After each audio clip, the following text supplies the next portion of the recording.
How's it going, everybody? Welcome back to another cooking video. Although in this one we don't actually have to cook anything. We're making Slimming World's hummus. So really looking forward to this one because I love hummus. And obviously if you make it yourself, it works out a really cheaper alternative to just buying it, and this is a healthy alternative as well. So for this, you're gonna need 2 cans of chickpeas. You need to drain them. You're going to need 4 cloves of garlic. You're going to need some tahini sauce, which I've actually not heard of before, but I got it off of Amazon just because I couldn't find it in the supermarket. You're going to need the juice of 1 lemon, some paprika, some 250 grams of fat-free natural yogurt or low-fat. I've gone with fat-free. Flat leaf parsley, like the actual stuff, not like it out of the jar. Seasoning, some coriander, and some mint, of which we will go through all the measurements as we do it. And obviously you're going to need some sort of food processor. I've got this one here, and it always helps to have a juicer as well for when you're doing your lemon. Right, so let's just get straight into it. Right, so the first thing we're going to do is add in the chickpeas and just get these blended up. Now you might need to just do this like bit by bit, but we're going to try and get them all straight in. But I think I'm going to have to do it bit by bit, which is fine, in 2 halves. Right, I'm going to add in the lemon juice now, just to kind of get things loosened up, because obviously the chickpeas is a very solid mix, and I think the liquid is really going to help this now. There we go. So now we're going to get that blended in. Right, so that did help loads. Obviously it's just about getting it to a good consistency. We've still got some of the chickpeas to put in again, but I'm going to just do it all kind of bit by bit now. So obviously I've just added a few more of the chickpeas, and now we're going to add the tablespoon of the tahini sauce, which again is very runny.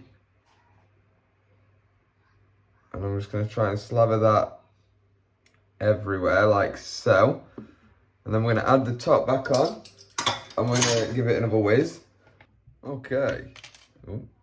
Yeah, so I've had a little bit of a accident with my processor, but it's getting somewhere now. It's still got a lot of work to do, but obviously the more we add in, I think the more it's going to help in terms of like things that are a bit more wet. For example, the garlic. So 4, I'm going to count that as 2 cloves of garlic need to go into here.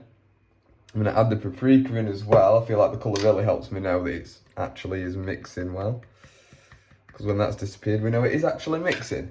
Which was 1 teaspoon. We've still got all of the coriander, parsley, and mint as well. There's altogether 9 tablespoons, 3 tablespoons of each in here.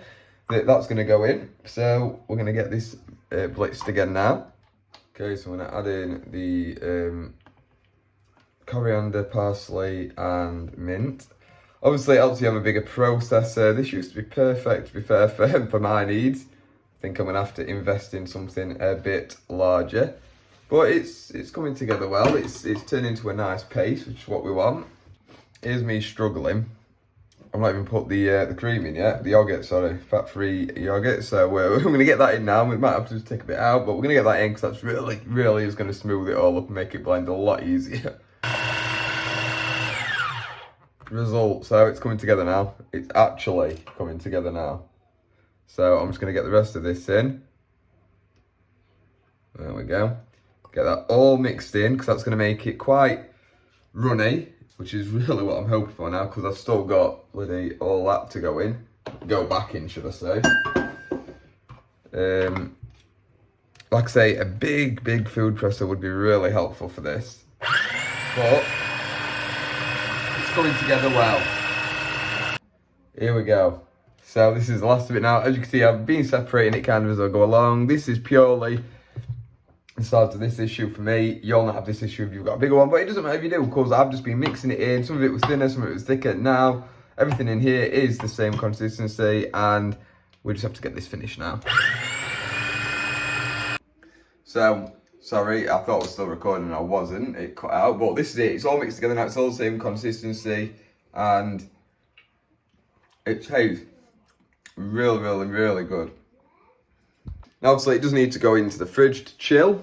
God, I'm loppy. Yeah, it needs to go into the fridge to chill now. But if it's done, you can have it with whatever you want, really. Carrot sticks, cucumber, pepper, celery, any kind of vegetable like that, you can have it with as a really, really nice healthy snack. Alternatively, you can have it as like a dip, you can have it with salad, you can have it with whatever. But yeah, it's really nice. I can't recommend it enough. It was a bit of a farce for me to make, purely, like I say, because of my food processor size, but a bit of a bigger one, and it was no issue at all. Very easy to make, and really enjoyable. So I hope you enjoyed this video. Obviously, if you did, leave a like, subscribe, drop me a comment, let me know what you think, do all that good stuff. And yeah, let me know if you give it a go. And hopefully, I'll see you in the next video. Thank you so much for watching. Bye bye.